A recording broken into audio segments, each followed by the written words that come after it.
এখন শুনবেন সংবাদ শিরোনাম। শেখ হাসিনার ফাঁসির আদেশ ট্রাইব্যুনালের মাইল ফলক বললেন অ্যাটর্নি জেনারেল। পৃথিবীর যে কোনো আদালতে একই শাস্তি হবে মন্তব্য চিফ প্রসিকিউটরের। দেশে ফিরিয়ে সাজা কার্যকরের দাবি ভুক্তভোগীদের। চৌধুরী মামুনের লঘু দণ্ডে ক্ষোভ। রাজনৈতিক দলগুলোর ইতিবাচক প্রতিক্রিয়া।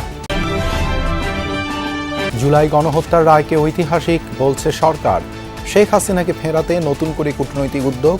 দিল্লিকে চিঠি দেবে ঢাকা। ধানমন্ডি ৩২-এ বুলডোজার কর্মসূচি ঘিরে ব্যাপক উত্তেজনা। বিক্ষোভকারীদের সাথে সেনা পুলিশের ধাওয়া পাল্টা ধাওয়া। এবারের ভোট গতানুগতিক নয়, দেশ রক্ষার নির্বাচন মন্তব্য প্রধান উপদেষ্টার।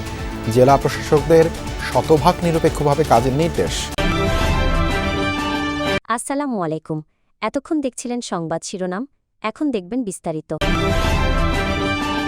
শেখ হাসিনা এখন ফাঁসির দণ্ডপ্রাপ্ত পলাতক আসামি। হেলিকপ্টার ও মারণাস্ত্র ব্যবহার করে হত্যা, চানখারপুলে ৬ জনকে গুলি করে হত্যা এবং আশুলিয়ায় ৬ জনকে পুড়িয়ে মারার ঘটনায় তাকে সর্বোচ্চ সাজা দেওয়ার আদেশ দিয়েছেন আন্তর্জাতিক অপরাধ ট্রাইব্যুনাল।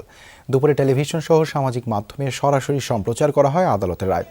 একই অপরাধে আসাদুজ্জামান খান কামালকেও মৃত্যুদণ্ডের আদেশ দেওয়া হয়। অপর আসামি রাজসাক্ষী চৌধুরী আবদুল্লাহ আল মামুনকে কারাদণ্ড দেওয়া হয়েছে ৫ বছরের। প্রতিক্রিয়ায় চিফ প্রসিকিউটর বলেছেন, রায়ের মাধ্যমে ইতিহাসের একটি অধ্যায়ের সমাপ্তি হয়েছে। ট্রাইব্যুনালের আদেশকে নতুন মাইল ফলক বলেছেন অ্যাটর্নি জেনারেল।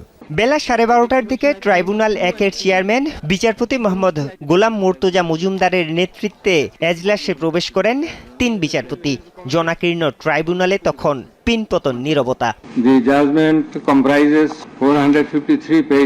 বিচার সংশ্লিষ্ট সবাইকে ধন্যবাদ জানিয়ে রায় পড়া শুরু করেন ট্রাইব্যুনালের চেয়ারম্যান। 453 পৃষ্ঠার রায়কে ভাগ করা হয় 6 ভাগে। Elements of crime against humanity, these are enunciated by the Rome Statute.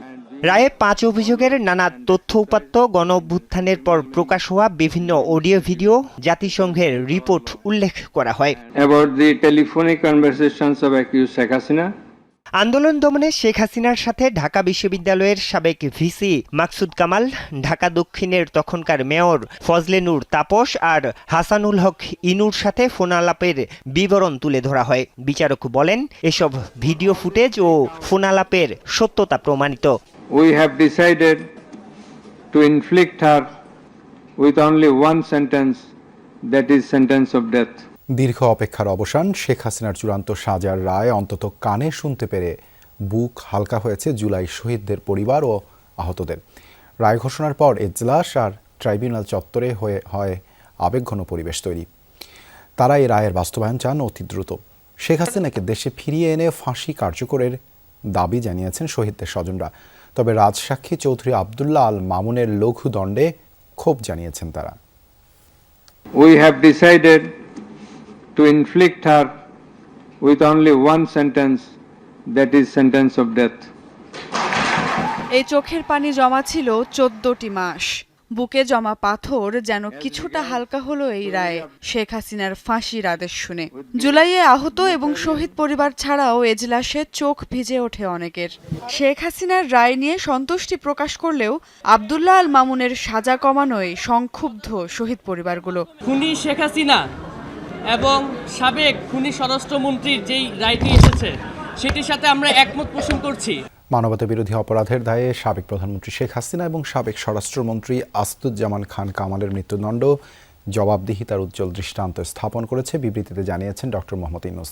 সোমবার রাতে দেয়া বিবৃতিতে তিনি আরও বলেন, এই রায়ের ফলে আন্তর্জাতিকভাবে বাংলাদেশের অবস্থান দৃঢ় হয়েছে। প্রমাণ হয়েছে কেউই আইনের ঊর্ধ্বে নয়। রায়ের ফলে জুলাই ও আগস্টে গণ আন্দোলনে ক্ষতিগ্রস্ত হাজারো মানুষ তাদের বিচার পেয়েছে। জনগণের আস্থার একটি ধাপ পূরণ হয়েছে বলে মনে করেন তিনি। এছাড়াও বাংলাদেশ আগামী চ্যালেঞ্জগুলো সাহসের সাথে মোকাবেলা করা হবে বলে জানানো হয় বিবৃতিতে। মৃত্যুদণ্ডপ্রাপ্ত সাবেক প্রধানমন্ত্রী শেখ হাসিনা ও সাবেক স্বরাষ্ট্রমন্ত্রী আসাদুজ্জামান খানকে ফেরাতে ভারত সরকারকে আবারও আনুষ্ঠানিক চিঠি পাঠাচ্ছে বাংলাদেশ। 2-1 দিনের মধ্যেই চিঠি দেওয়া হবে জানিয়েছেন পররাষ্ট্র উপদেষ্টা। অন্যদিকে আইন উপদেষ্টা জানিয়েছেন, এই দফায় ভারত তাকে ফেরত না পাঠালে তা হবে বাংলাদেশের মানুষের সাথে শত্রুতা ও নিন্দনীয় কাজ। অন্যদিকে স্বরাষ্ট্র উপদেষ্টা জানান, রায় ঘোষণা হলেও এ নিয়ে কোনো আতঙ্ক নেই দেশে। গণ অভ্যুত্থানের মুখে 2024 সালের 5 আগস্ট ভারতে পালিয়ে যান ক্ষমতাচ্যুত প্রধানমন্ত্রী শেখ হাসিনা। সাবেক স্বরাষ্ট্রমন্ত্রী আসাদুজ্জামান খান সহ আওয়ামী লীগ সরকারের বেশ কয়েকজন মন্ত্রী এমপিও পালিয়ে অবস্থান নেন দেশটিতে। তাদের ফেরানোর জন্য ভারত সরকারকে চিঠি দেয়া সহ কূটনৈতিক তৎপরতা অব্যাহত রাখে অন্তর্বর্তী সরকার, কিন্তু নানা চেষ্টার পরও দেশটি ফেরত পাঠায়নি শেখ হাসিনা ও তার সহযোগীদের। To inflict her with only one sentence, that is sentence of death. মানবতাবিরোধী অপরাধের অভিযোগে মৃত্যুদণ্ডের রায় হয়েছে শেখ হাসিনার। ফাঁসির রায় হয়েছে সাবেক স্বরাষ্ট্রমন্ত্রী আসাদুজ্জামান খানের। পররাষ্ট্র মন্ত্রণালয় বলছে, শেখ হাসিনা ও আসাদুজ্জামান খান দণ্ডপ্রাপ্ত আসামি। বিদ্যমান প্রত্যর্পণ চুক্তি অনুযায়ী এখন তাদের ফিরিয়ে দেয়া ভারতের কর্তব্য।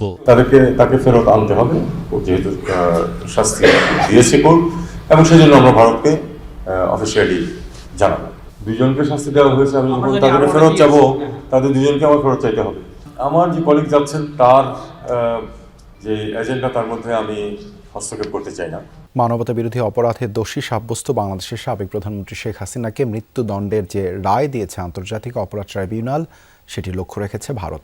ভারতের পররাষ্ট্র মন্ত্রণালয় আজ এক বিবৃতিতে জানায়, ঘনিষ্ঠ প্রতিবেশী হিসেবে বাংলাদেশি জনগণের শান্তি, গণতন্ত্র, অন্তর্ভুক্তি এবং স্থিতিশীলতার স্বার্থে ভারত প্রতিশ্রুতিবদ্ধ।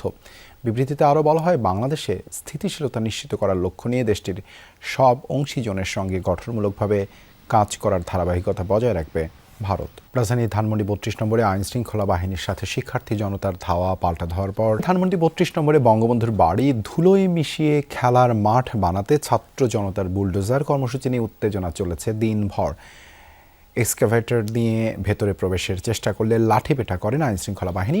কর্মসূচিতে আসা শিক্ষার্থী জনতার উপর কয়েক দফা সাউন্ড গ্রেনেড ও টিয়ারশেল নিক্ষেপের ঘটনাও ঘটে।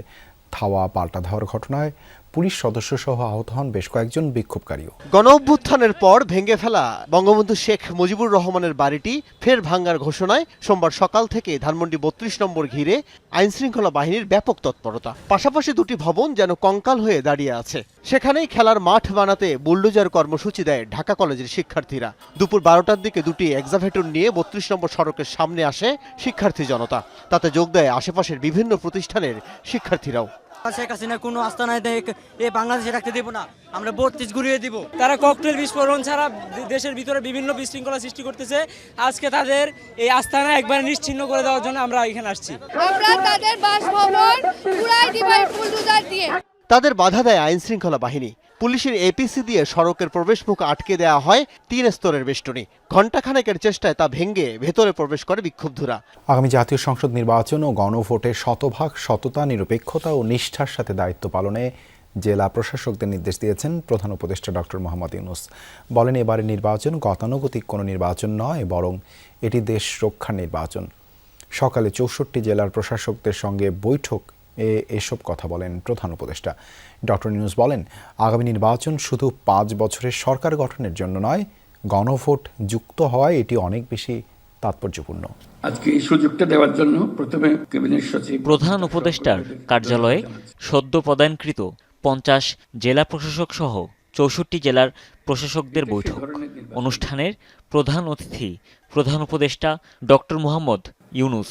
যেহেতু এটা ভিন্ন ধর্মী একটা নির্বাচন, সেজন্য একটা বিশেষ